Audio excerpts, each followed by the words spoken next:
Let's dig into a few that, might actually come up in your life. Yeah, that'd be great, because I've always wondered about those drug sniffing dogs. Oh, yeah. Can they just, bring a dog up to my car anytime and say, oh, the dog smelled something suspicious, and that's it? Great question. And it's one that's caused a lot of debate, a lot of legal back and forth. I bet. The rules around canine sniffs, they're surprisingly complex. Well, I'm sure. And often it depends, are you in public or are you at home? Public versus private. Okay, makes sense. Big difference. So break it down. All right, so picture this. You're driving, get pulled over, speeding ticket, something like that. Happens to the best of us. Right, so you're in public, right, on the road. Yep. In that setting, the Supreme Court has said a dog sniff, it's not technically a search under the Fourth Amendment. Huh, interesting. Because the dog's only reacting to illegal stuff, and you don't have a right to privacy in illegal stuff. That makes sense, right? Yeah, I guess. But wait, so if I'm just driving around, they can pull me over, bring a dog, even if they don't suspect me of anything? Yeah. Well, not exactly. They still need a reason to stop you in the first place, Right. like that Yeah. speeding ticket. Right, great. And the dog sniff, it can't make the stop go on forever. It can't unreasonably prolong it. Okay. There was this case, Illinois v. Cabales. The court said 10 minutes. Even with a dog sniff, that's reasonable. All right, 10 minutes, got it. But what about my home? Yeah, that's different. Surely they can't just waltz up to my front door with a dog and start sniffing around. You're right. Home is different big time. Okay, good. Supreme Court, in Florida v. Jardines, they said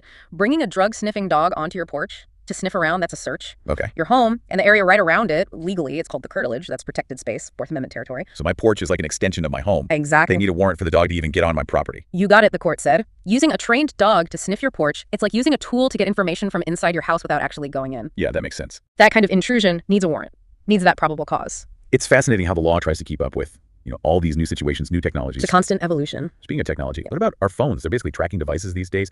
Do the cops need a warrant to get our location data? Now that's a question that takes us right into the heart of privacy in the digital age, right? Big time.